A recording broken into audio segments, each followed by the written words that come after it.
اس میں پڑھے لکھے کا تو کوئی مسئلہ ہی نہیں ہے. پہلا کلمہ ہوا کتنا؟ کیا گارنٹی ہے کہ خاتمہ ایمان پر ہو سکتا ہے یا نہیں؟ اس میں کوئی آپ کا نقصان نہیں، کچھ نہ کچھ سیکھنے کو ملے گا. جی السلام علیکم. وعلیکم السلام ورحمۃ اللہ علیہ وسلم وبرکاتہ. خیریت سے ہیں بھائی؟ جی الحمدللہ. جی جناب، کیا نام ہے آپ کا؟ ماجد علی.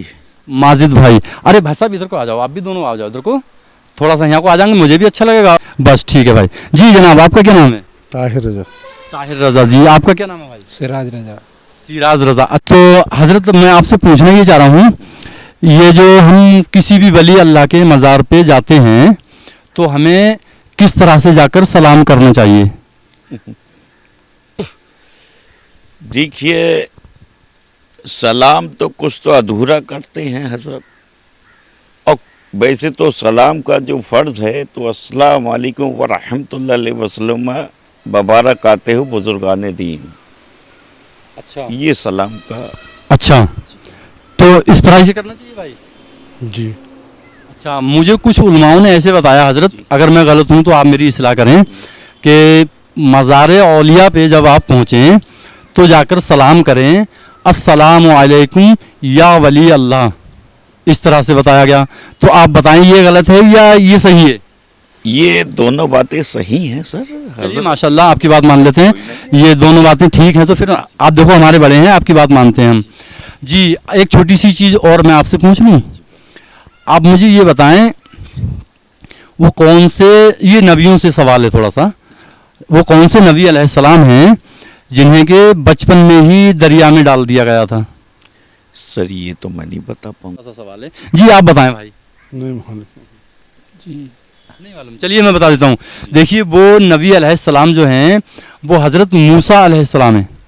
آپ نے سنا ہوگا کئی بار، آپ کی کتابوں میں بھی یہ ہے کہ بچپن میں ہی جیسے ہی آپ پیدا ہوئے تھے، دنیا میں تشریف لائے تھے، فوراً آپ کو دریا میں ڈال دیا گیا تھا، اور پھر وہ جس تابوت کے اندر آپ تھے وہ جا کے فرعون کے ہی محل میں رکا تھا، اور نکال کر وہ حضرت آسیہ رضی اللہ تعالیٰ عنہ فرعون کی بیوی تھی. تو آپ ایمان لے آئی تھی، مسلمان تھیں، تو آپ نے موسیٰ علیہ السلام کی پرورش کی تھی. ٹھیک ہے، تو یہ تو ہوا. اچھا ایک چھوٹی سی چیز اور بتا دیں، یہ بھی نبی سے ہی ہے، وہ کون سے نبی علیہ السلام ہیں جنہوں نے اللہ سے دوستی کا اظہار کیا؟ صلی اللہ تعالی علیہ وسلم. ہمارے حضور. جی ہمارا جی. آپ بتائیں. جی نہیں ہمارے حضور تو اللہ سے دوستی کیا، اللہ نے تو انہیں سب سے اول اور آخر اللہ نے ہمارے حضور کو ہی بنایا.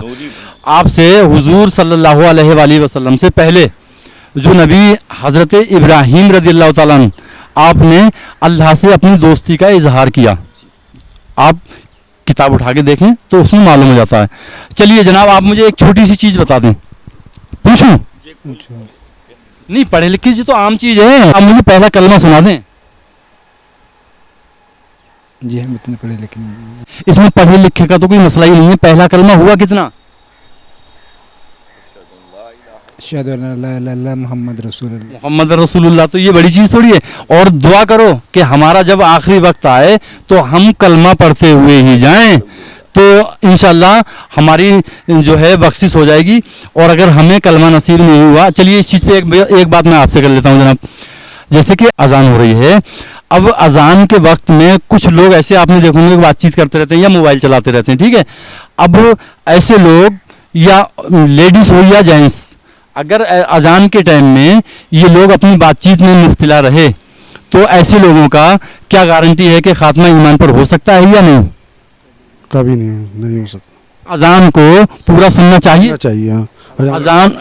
اذان کو اگر ہم جیسے کہ مؤذن صاحب اذان دے رہے، اب ہم اس کے حروف کو پلٹ کر کہتے جائیں تو اس میں ہمیں کتنا ثواب ملے، بہت ثواب ملتا. کتنا؟ اب یہ تو ناظرین اذان اگر کہیں کوئی مؤذن اذان پڑھتے ہوں اور آپ اس اذان کو پلٹ کر کہتے رہیں اس طرح جیسے کہ مؤذن صاحب نے کہا اللہ اکبر اللہ اکبر، تو آپ بھی پلٹ کے کہہ دیں اللہ اکبر. دیکھیے میں جو بھی بات کر رہا ہوں نا اس میں کوئی آپ کا نقصان نہیں، کچھ نہ کچھ سیکھنے کو ملے گا. اب آپ نے اگر پلٹ کے کہہ دیا اللہ اکبر تو اس میں اتنی نیکی ہے، ایک حرف کہنے میں 1 کروڑ نیکی آتی ہے. اب اگر ہم پوری اذان کو دوبارہ کہیں تو پھر ہمارے نام میں کتنی نیکی آئیں گی، اور ہمیں کچھ بھی خرچہ کرنا نہیں پڑا. تو اب ہم فری میں جب نیکی کے حقدار بن رہے ہیں تو کیوں نہ کہیں. اور ایک بہت بڑے عذاب سے بچیں کہ جو اذان کے وقت میں بات چیت کرتے رہتے ہیں, اپنے کام میں مصروف رہتے ہیں, تو کوئی گارنٹی نہیں حضرت کہ ان کا خاتمہ ایمان پر ہو جائے. اچھا ایک بات یہ ہوئی. اچھا دوسری چیز یہ بتائیں آپ بھائی, اذان میں الصلاۃ خیر من النوم یہ کس نے ایڈ کیا؟ یہ کہ اللہ کی طرف کو آپ آ جائیے, نیند چھوڑ دیجئے, بستر چھوڑ دیجئے. اذان میں پہلے تو یہ نہیں تھا, لیکن بعد میں یہ 2 حرف شامل کیے گئے, وہ کس نے کیے؟ اس کا مجھے پتہ نہیں ہے. چلیے کوئی بات نہیں, میں اپنے تمام ناظرین سے پوچھ لیتا ہوں. آڈینس اگر آپ مجھے دیکھتے اور سنتے ہیں تو جہاں سے بھی دیکھتے ہیں پہلے تو اس جگہ کا نام لکھیں اور پھر یہ بتائیں الصلاۃ خیر من النوم یہ کس نے اذان کے اندر ایڈ کیا. چلیے جناب, پھر ملتا ہوں انشاءاللہ. السلام علیکم ورحمۃ اللہ وبرکاتہ.